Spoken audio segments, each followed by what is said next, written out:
kasama kahit saan tayo pumunta. Narito ako'y kasama mo at iingatan kita kahit saan ka pumunta. Genesis 28:15.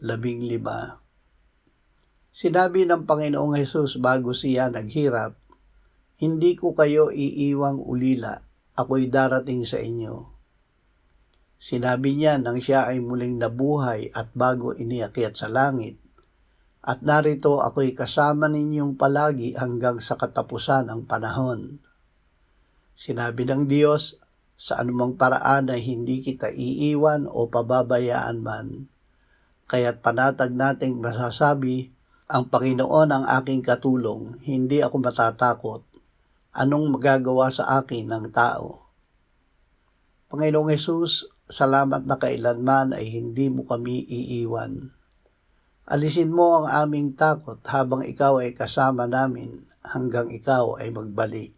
Amen. Salamat